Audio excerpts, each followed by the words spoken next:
Okay, we're live. Hi, everyone. Hi, Karyn. Hi.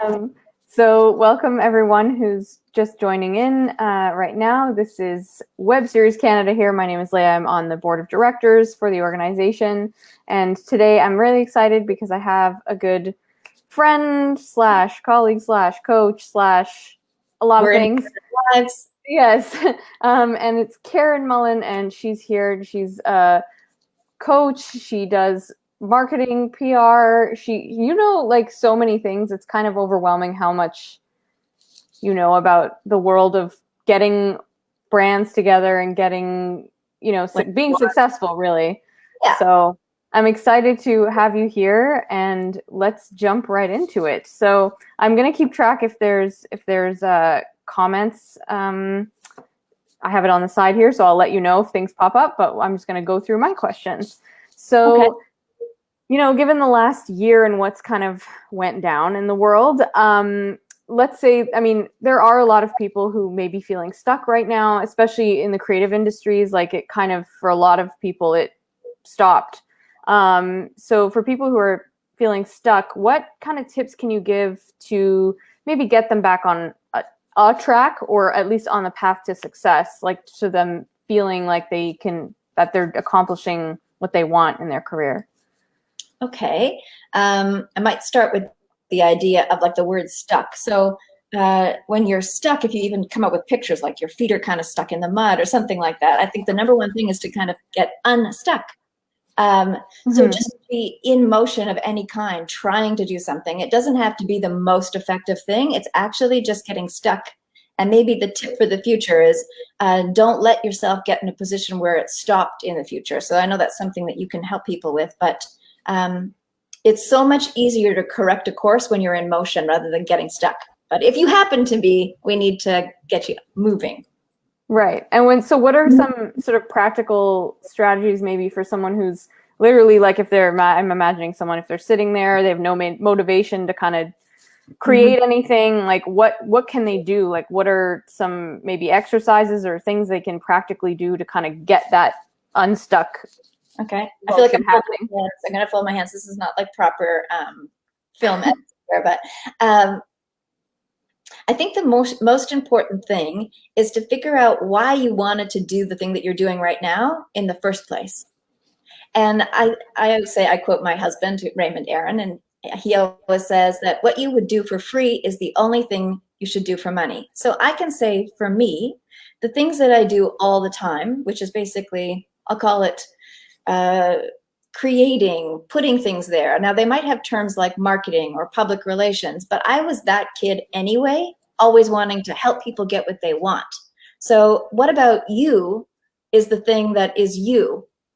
And that kind of links to what your purpose is. And you won't have to find the motivation if you're being just truly who you are and what you love, doing what you love.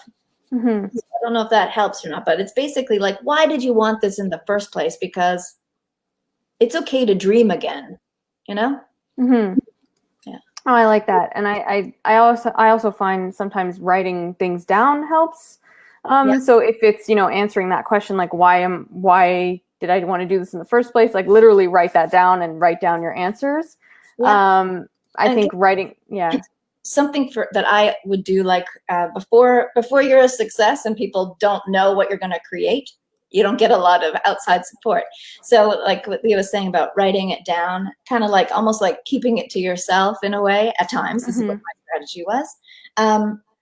Not being available for work, that's not a secret, but that you want to win, I don't know what, in your industry, like some people want to win a Nobel Prize or a Grammy.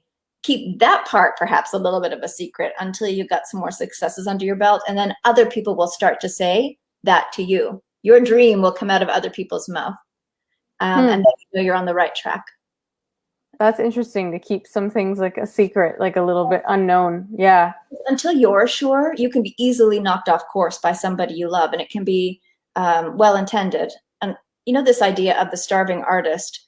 I was starving, maybe according to other people, not hungry, but I didn't have the best car, but I chose it because I knew what I was creating. I lived in a basement apartment. Maybe it didn't look good socially, You can't invite people over and look all fancy, but I was creating my dream, and having less stuff is actually helpful when you're building. You don't have to worry about trying to pay somebody to mow your lawn or something. You got your money for your art, not all stuff.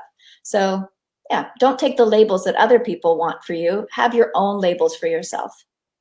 Yeah, that makes sense. And not getting caught up in what everyone else is saying and kind of staying on course. Because I think it's easy for people to, especially artistic people, to kind of listen too much to the outside noise and get distracted by things and not kind of stay on track. So that makes sense.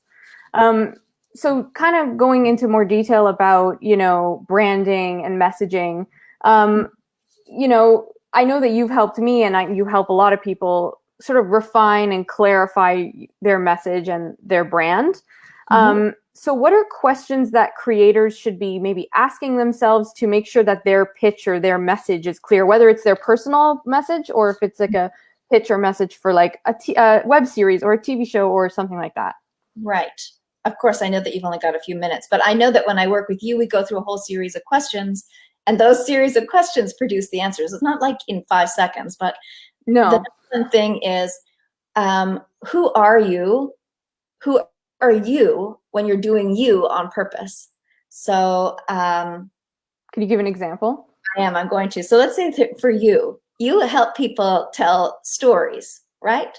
But you don't have to help them tell stories. There's lots of people telling stories. What you're really great is, and we're talking about matching commercial, like public, not very commercial themes with artistic talent. And so for you, you might have that thing we were talking about. Your message would be for brands and artists with stories to sell, not just stories to tell. So you can offer people this kind of like access to a wider audience with their art. So just for an example, that's more your kind of gift. You can see how it can apply to a wider audience, where some people might be really great at something, but there's like 5 people watching that. Right. I don't know if that made sense or not. Let's see if we I can mean, it did. I guess I want to give people kind of like let's say someone is like a comedy writer and they, you know, have ideas, but maybe they're not, when they're pitching or talking about their ideas, it's not so clear to people. So are there like literal sort of almost like I don't want to say a one size fits all question, but like if it's one size fits all. Yeah, so, like a one size fits all kind of questions that people can go okay, through. so if I can answer it in 2 ways. One, you have to always think about what the other person wants to hear, not what you want to say. And I find that most people who want to get something from someone, whether it be a casting director or a rich person to get financing, they're trying to get something, but they don't really know what the other person wants to hear. You know what they want? They want something that's really simple or commercial, or what can you do for them? Your talent, as from a director's viewpoint, is a given. That's like your baseline. You might think that's the whole thing, but what in addition to that can you give? Like, for example, it could be like, listen, I'll always show up on time. You give me the job, I'm going to come prepared. You won't have to waste time with me in meetings. Like, I might have those kinds of ideas in my head when I'm pitching a story. So you pitch a story, but then you give what you personally can offer that person on the other end of the table. What do they want? They want an investment that produces something. They want something they can be proud of. What is it that they want? And that gets in the message. But that's not so much branding. That's just actually being interested in them as people, not things.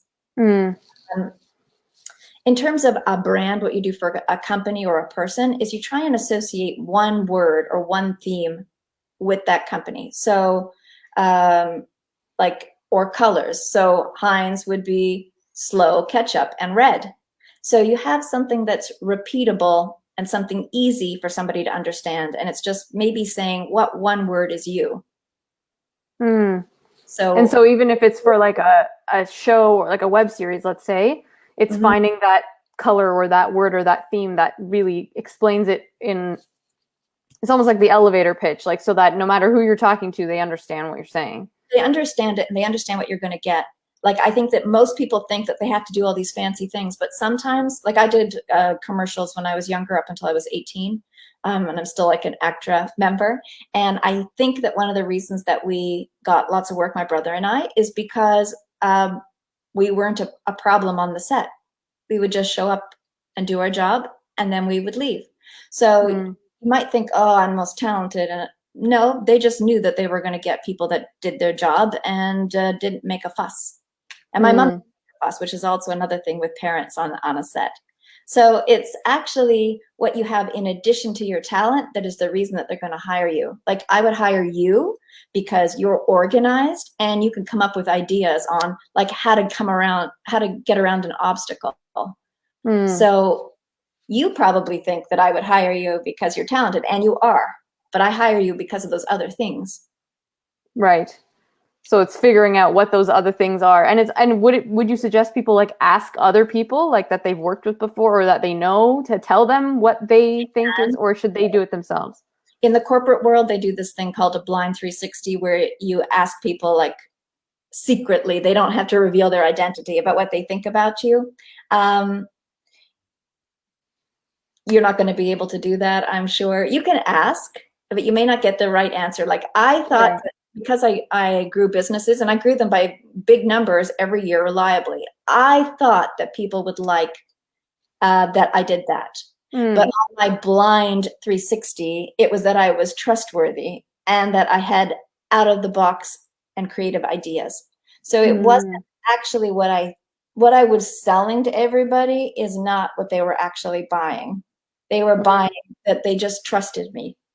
So I bet you, whoever's listening to this, you already kind of know what you're good. Like, oh, I'm so organized, or I'm a lot of fun on the set, or I work late hours, or, they already kind of know what that thing is that describes your personality. And what people like about you is also the thing that they don't like about you. So, right? So like, what people complain about you might actually be your gift. It's just for somebody else. Like, for me, I'm easily changeable. Like, so for somebody else to be like, oh, she changes her mind. Or somebody else would say, oh my God, she's so creative. She knows how to get to the goal. So, interesting. What is somebody complaining about you? What are the words they're using to complain about you? And that could be exactly what you should be focusing on and pushing. Like, when I stick to an idea, I stick to an idea. That is a good trait, and it's a bad trait. But I just depends on who you're talking to. Yeah. That's true. That's a good point.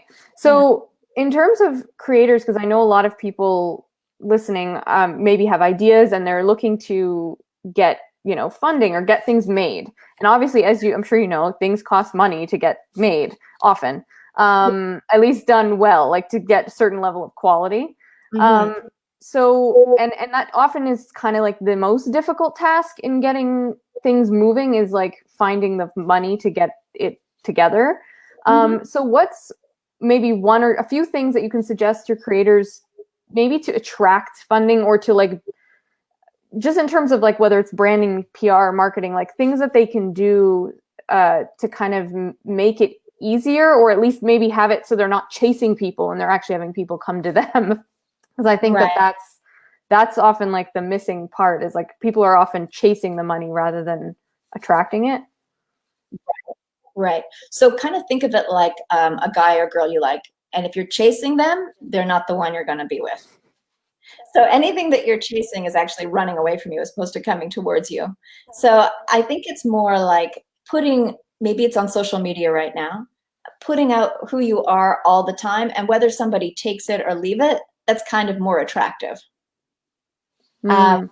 So I think that we should do probably a conversation about just social media, because right now, like if you're a musician, you can't go to concerts right now.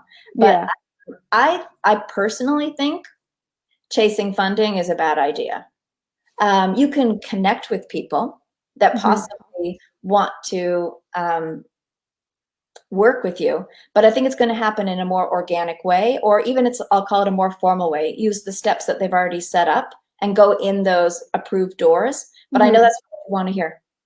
So what I would say is maybe a number one tip in terms of networking is think of it this way. Hairdressers hang out with hairdressers, but hairdressers don't hire hairdressers. Actors hang out with actors, but actors don't generally hire actors. So who you want to get in front of is your audience. So for example, if it's people who do funding, then what can you do for their association or their group? Or perhaps it's a neighborhood that they live in where all their kids go to a certain school. What can you do for that school? I don't mean being a stalker now. What I'm saying is to figure out how to contribute to them, and not in an illegal way or underhanded way. But if you think about it, like it's just people begging.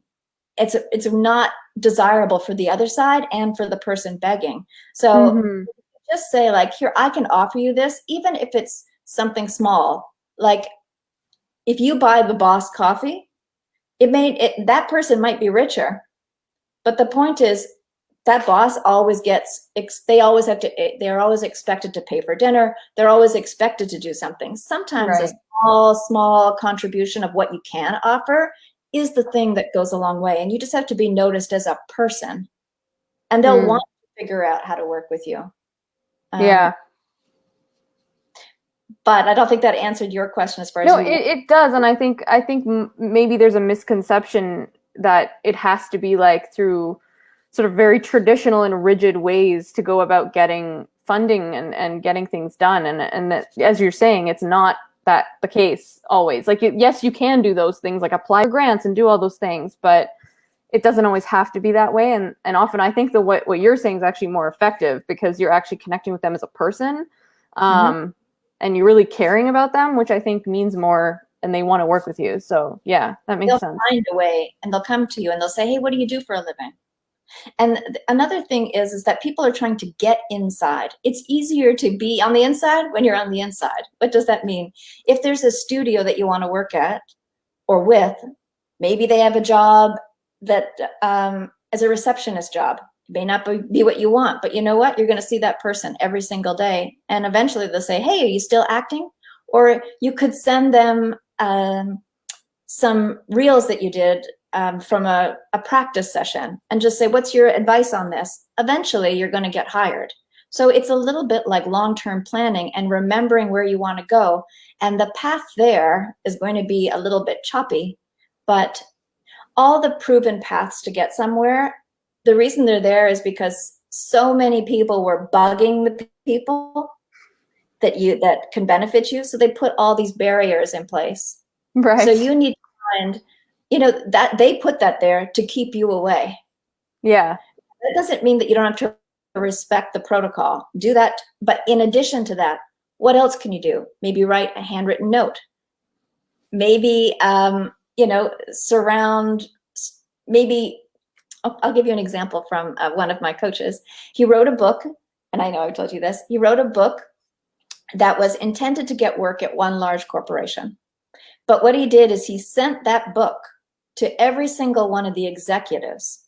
And he did not send it to the president, who is the person who would be responsible for hiring him. And each one of those executives said, you need to read this book. So because it came as a referral,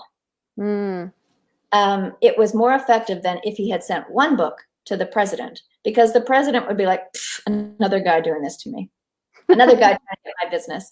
So you just have to think like, what would work on you and what would work on the person that you want to connect with. And by the way, there's always work involved. In that particular case, he wrote an entire book to get that contract. Yeah. But to me, it's effective. So there is no really easy, like there's no easy way around things. Like people have to do the work, I guess is the point, which I think people maybe don't want to confront that fact, but they do have to do the work. Well, like for me, compared to other people, I didn't live in a fancy place for a long time. And I had assistants that had better cars than me. I worked on the weekends. I worked in the morning. I worked, but I liked the work that I was doing. I'm not saying I liked all of it, but that's why you really do have to have that passion that's driving you, because it's your life. Yeah. and you're If, going to, if you want to do it for a while. yeah. Yeah, that makes sense. So to kind of, I don't know if there's any questions from the audience. I'm keeping an eye on the chat here, but just to kind of wrap it up a little bit, would you say, I know that in the business world, LinkedIn is a great platform, but would you say for creatives, like people who are writers or actors, would you suggest that they still use LinkedIn or other platforms to network with people? I like LinkedIn because it's a business format. So when people are looking at it, they're intending it to be business. They're not kind of like, hey, be my friend, and then by the way, buy this from me or give me funding. So there's something forward about it. Now, one of the things that like maybe you can do with them is at another point in time, show them how to make their message effective for LinkedIn. But the answer is yes, you should be on LinkedIn. And once you can kind of figure out how to communicate your message. So for example, if you're a makeup artist, you have to have some photo of you with makeup brushes, or, you know, an article about makeup, like make it really, really, really obvious. Like you can't say, you can hire me to be an actor and I do all physical stunts, but then you show yourself in a chair. Like you have to actually show yourself doing the thing. If I was an actor and I didn't have any work, I'd put like a mock set behind me and just take pictures of me doing crazy things, because I would want them to think of me as on a set. Right. But yeah, LinkedIn is a great place to be because it seems appropriate place to network. It's not a trick. You're not trying to trick anybody to be my friend and then try and get something from them. Yeah, it's like meant to be for business and networking and things like that. So, and I think that's one thing that maybe creative people also don't love to do, which is like the business end of it. But I've learned even myself that if I want to create great TV and film, I gotta at least have some hand in the business side of it, because I feel like it's really good to know. I mean, I think it's useful skills in general, but I think it's helped me on the creative stuff as well. Like it's helped me become actually more creative and you know, you might meet someone, you're like, oh, that's a cool avenue. Maybe I can get creative with that. So like, it's interesting that when you kind of let go of the idea of it being boring or too overwhelming or whatever, it actually becomes like an asset for you. Yeah. And there are people that love creating content for LinkedIn. You just know those people because you're still connected. Remember, hairdressers connected with hairdressers. Start to know different kinds of people, because what you think is boring, somebody else loves. Like somebody else loves being an accountant. And thank God, because I wouldn't want it. But if you think about it, there's lots of opportunities to work. But if you're trying to do everything by yourself, you're actually going to go nowhere. And that's that thing about helping different people. If you're not helping somebody else, let's say for you, you can help them get their message on places like LinkedIn. But it's not because you can't also direct a movie. You know what I mean? You can't be so precious about your art that you can't get paid for it. Like there's no such thing as a starving doctor. So why should you accept starving artist? It's just, you have to, like many, many, many, and most successful people, they figured out how to make sure that they had the finances so they could continue over the long haul. And so it's a thing. Yeah. You can't be afraid of making money, and you can't be too precious about your art. You don't have to tell anybody that, oh my goodness, I also do branding for corporate executives. You can just say you do film, but you have to actually feed yourself and be in action. And one of those executives you help, as an example, could be the person that you get funding from. Like, and then maybe they know someone in the film, but like you never know. So, and it's, this is how these things happen. It doesn't happen in a direct line.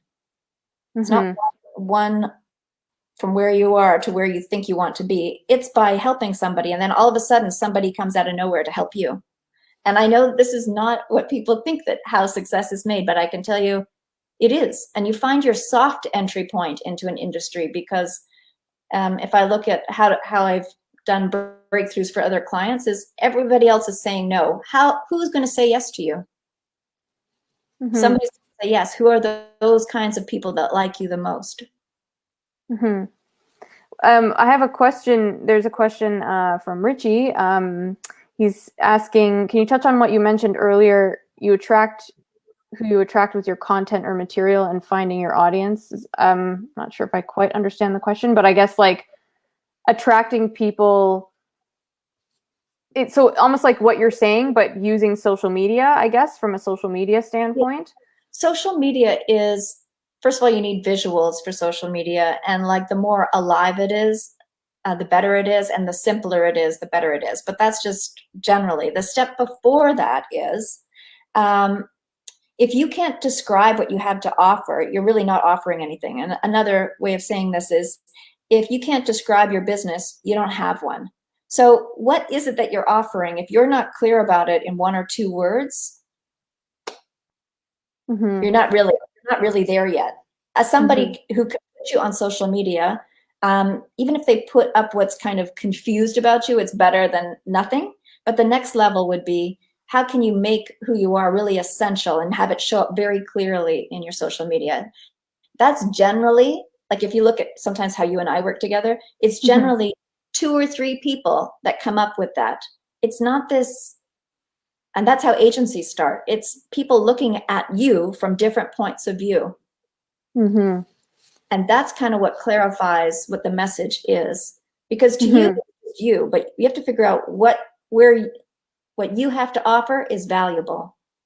So an English accent in Canada, valuable. You see what I'm saying? It's kind of like, oh, it's different here. It's special here. So that's kind of like how working with the team of a marketing team helps you clarify your message. Now, listen, I'm not saying that it has to be the world's most expensive marketing team or anything like that, because you guys are obviously networked. It's, imagine just trying to figure out how to help each other when you go to these networking events. Like, hey, I really like this about you, or you really do this very well. Like maybe just go out of your way to remind somebody what they do really well. And it'll be obvious to them after a while, oh, that's my brand. It's what I can be counted on to deliver. That's all that is. Right. And even if you don't have the funds to like hire a marketing team, like, at least at the very least that, maybe that you have a friend or somebody who's in marketing, or somebody who just has like a different point of view than you, that you can like talk to you about and figure it out. Or would you suggest getting people outside of your like your regular circles? You have to definitely get outside your regular circles, because your regular circles has got you everything that you have right now. So if you look at like Elton John as a singer, he had somebody who was a writer, and then behind him was a manager. But there's no person that's showing up amazingly talented by themselves. Yeah. Even I'm only using examples from my era, like Celine Dion.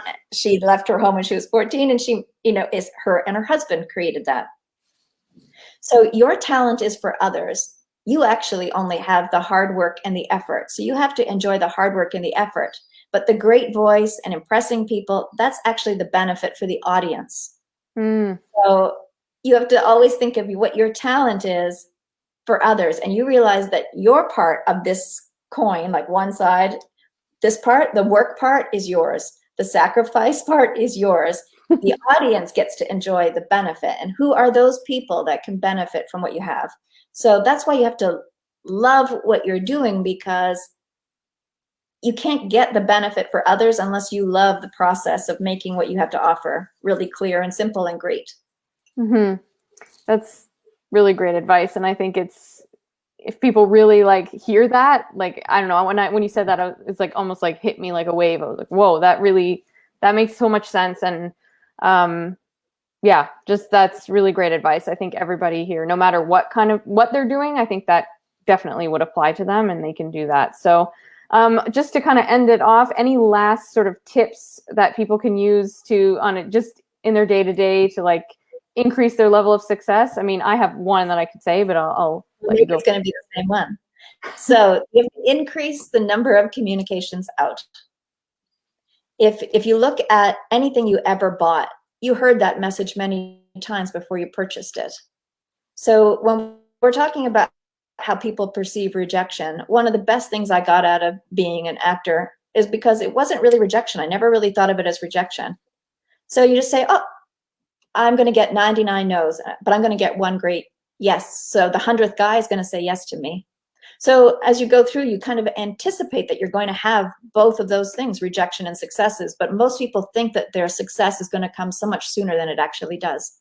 Like the average person who makes a lot of money, it happens after age 45. So people give up. Oh, I'm 32. It's time to give up. No, you're not even getting started yet. And so increase the number of communications. It's totally underestimated. And that's why social media, I think right now is important, but I don't, you should probably give a little presentation on like not wasting your money on social media either, but sending out, I have another guy who's like we're not talking like $100 million. He sends out 5 cards a day to his network, giving them an article they might be interested in, a tip they might be interested in. So it's the people who don't have to do it are doing it because that's what they did to become successful. So it's mailing out a letter, just keep the communication going, and admiration never ever hurt anybody. I love that. Yes. And I was going to say, to validate any kind of like improvement that you have, like I think we, especially artists, tend to not really validate the little things, because if they validate all the little things, then it, ends up adding up and becoming big things. So I think, and that's something even I have to get better at. Like I think we grow up and we hear like, we aren't kind of told that very often as, in society, to like validate yourself all the time. But I think maybe now in society, it's sort of coming here and there, people are hearing it, but I think it's like really important that you almost make it like a commitment to yourself to validate the things you've accomplished, even if it's literally like, oh, I told myself I was going to accomplish 5 things today and I did all those 5 things and I had 10 minutes to spare in the time. You know what I mean? Like that kind of validation. Yeah, I think like I'm older than you. So like my mom used to say, don't break your hand patting yourself on the back. Like, it was like the opposite of like compliments. But I noticed that I really did think that I'm amazing. And I think that's part of the success thing. I don't mean I thought I was amazing all the time. But what I mean is every once in a while I'll be like, with you, I'll be like, we should win an award for this. Yeah. Like, oh my God. And because other people aren't going to necessarily think that what you think is great. And the other thing is like, this idea that like one guy is like a genius, another guy is a moron. If you think that the moron is going to think that your work is like so amazing, it's not going to happen. So you have to reward yourself with your own enthusiasm. Yeah, that's a wonderful way to close off today's live chat. I think hopefully everyone got some valuable advice. People I'm seeing in the comments, great advice. So that's great. I'm glad that people are feeling like this has helped them. So thank you so much, Karyn, for coming on and doing this. Was super amazing, and I love you, and I'm sure we'll talk again today. We're going to talk today, but also I want to say, just you as an example, or your organization as an example, you see, this is intended to help. And so you'll see that whether you think so or not, you'll do better, and the people in your organization will do better because it's helping somebody. And I think that's something like, there's never a shortage of people who need help. So you're doing all the right things. So just keep doing all those right things, and that's it. Well, thank you. All right. On that note, we'll close off. If everyone enjoyed today's chat, if you aren't already a member of Web Series Canada, please do check out the website and become a member, because this is just one of many things that we do in the organization for our members. All kinds of programming, discounts, things like that. So it's a really valuable, and it's really quite affordable for the year, in my opinion. And so, people. Pardon? And lots of fancy people, so. And that too, yes. And it's a great way to network and connect and do all the things we were talking about in today's chat. So everyone check out the website if you have a moment, and we'll see you next time. So have a great afternoon, everyone. Bye.